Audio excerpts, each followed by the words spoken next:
Brighton going pretty well, actually. I was down at the Amex at the weekend, saw them lose to Manchester City, but hey-ho, there was no shame in that.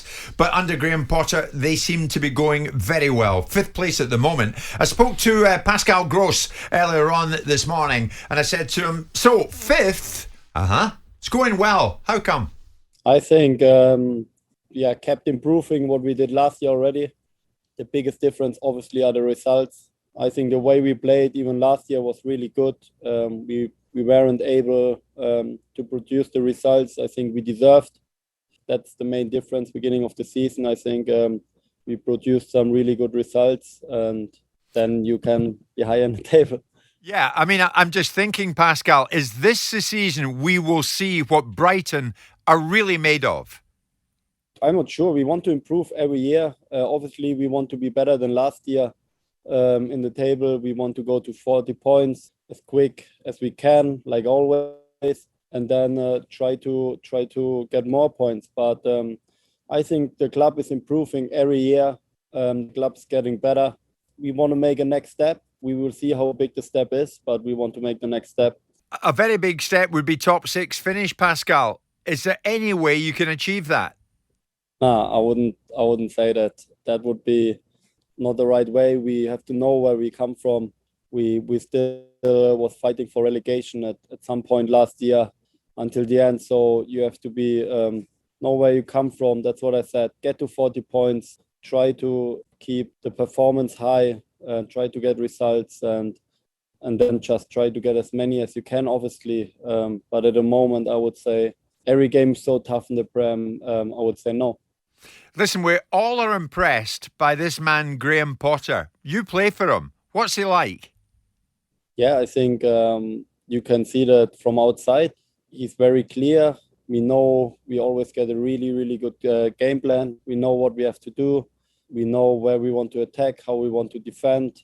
We train every day on the pitch. So you feel really prepared going into a game.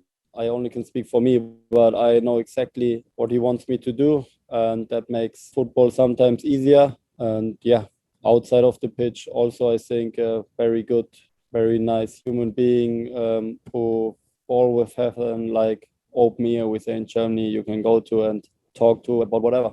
Yeah, but certainly the emphasis before a game is that every player knows his job. You know what you're doing. Yeah, I think the game plan is always very clear and very good. And I think that helps. And we play good football, but we also defend with intensity. That's what we try. And then depends who we play. We get a plan how we can win a game. And we all believe in that. And then it's on us to do it as good as we can. Pascal, I've actually watched Brighton quite a lot. I was at the game against City at the weekend. But when I watch you play, it's your versatility that I notice. You sometimes play wing back, you sometimes midfield. Now, that brings a challenge, but do you relish that challenge? Do you embrace it? I said this before. I came here as a number 10, but I also play deeper. I think tactically, I would say from when I was growing up, I learned quite a lot. I watch a lot of games. As long as I have an impact for the team, I can help the team. If I can do that, I'm a team player. I don't care where I can help the team. What is the best for the manager, I do.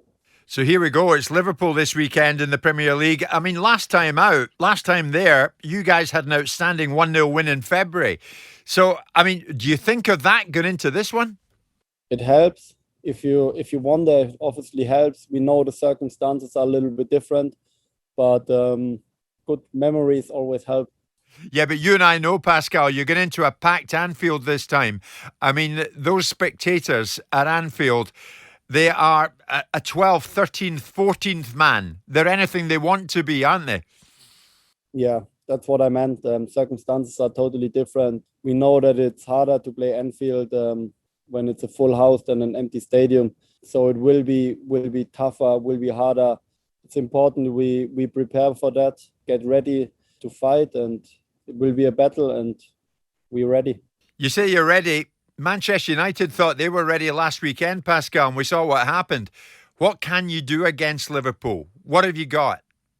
I think we need probably our top game. Everybody needs to be on his top level. You have to afford mistakes because they punish you harder than other teams, and they maybe have not their best day, and then things can happen. But we know we are good as well. We have to go there and be brave. That's how you have to play, and try to play your best football. That's the only way you can win. Pascal Gross speaking to me earlier this morning. Speaking to me, Martin, I have to say the backdrop was sensational in this indoor pitch down at the Amex's training facility. It's a club that is going so well, both on and off the pitch. I was there at the weekend. Paul Barber does a great job, the chief exec. Tony Bloom is in and around the place all the time. It's such a well-run football club. They deserve this at the moment. They're tasting a bit of high-profile success. They deserve it. Jim, I went there. It's a fantastic club. I've always had an affinity with the club. I went there as a young player, started my career really. I went on loan there for 6 months, thoroughly enjoyed myself. And it's really, they have an outstanding manager. And you know, you're hearing there in that interview about clear direction. It doesn't always happen. You know, quite often you might know the team back in the day. You might not hear the team, the starting 11 till just an hour before kick-off. That doesn't happen here with Graham Potter. He's meticulous in his work. You know, there's really good professionals in there, getting a good tune out of Lallana when a lot of people thought he wasn't really going to offer much more. Lamptey coming back in. Dunk, the central defender, seems to miss the block. He's in the way of everything. Trossard, there's so many good players there. It's just in front of goal. Yeah. You know, Mope has only got four. He's got 4 goals. Put them away. You know, McAllister. They're winless in the next. last 4, Martin. They haven't won in the last 4. Drawing too many games. I saw them play against Arsenal. They took the game to us, battered Arsenal. Couldn't put the ball in the back of the net. And of course, last week against City, then you know they're going to be second best. So no, they're going to have to start putting some points on the board, because then that confidence disappears, and they've got to find a way to score goals. You're with me on that, Simon? The club is so well run. You'd almost wish success on them. You know, obviously it doesn't come your way if you don't bloody well battle for it. Look at this face of a Crystal Palace supporter feigning interest in the well-being of Brighton. Of course, right. He's always get this thing about the rivalry between Brighton and Palace. Look, I mean, Brighton, since Tony Bloom took over for a difficult period when Dick Knight was their chairman, and they were paying, their changing room was a scout hut, or their boardroom was a scout hut at the Withdean. They've moved through the gears. It was moved through the gears, and they're now a very decent, established Premier League club. Paul Barber is a very experienced chief executive. Tony Bloom is a very committed owner, and Graham Potter is a very good manager. He came on this show about 6-7 months ago, and just a very calm, collected, intellectual football manager that has clear sight of what he wants to do. There was no surprise to me that they put him on a long-term contract. Quite the length of the contract surprised me, because I think it's 6 or 8 years, isn't it? Yeah. But they have a clear vision, and there was a lot of disappointment from certain quarters about Chris Hughton being moved along, and there was not disappointment in other areas because they thought the style of play needed to change. He has one problem, and one problem only. He doesn't score enough goals in that team, and Martin's already spoken about it. Last year they were battering teams, battering them, and they were not getting results, and they were getting dragged into a relegation battle last year simply because they couldn't score goals. I mean, the amount of chances that they created. Now, Mope's a decent player. I know there's been some issues with his attitude, and I think he's been put in his place by his manager over some attitude issues last year where I think he got a little bit big time. But they've got a very decent group of players, a very decent manager, and it's levels. Their level is not 4th or 5th in the league. Right? So it's not surprising to me that they're not continuing in that fashion, but they are certainly a decent, slightly beyond bottom 6 mid-table Premier League side. Yeah. I hope they do stay up there. I hope they do continue. I can't say that. To push, but we'll see. Great fans down there. Really like the supporters down there, Martin. Whenever I go, they know there's a football. feel-good factor about them, and they know their football. Jim White and Simon Jordan, Monday to Thursday morning, 10 till 1. On AM, on DAB, via the talkSPORT app, and on your smart speaker. talkSPORT.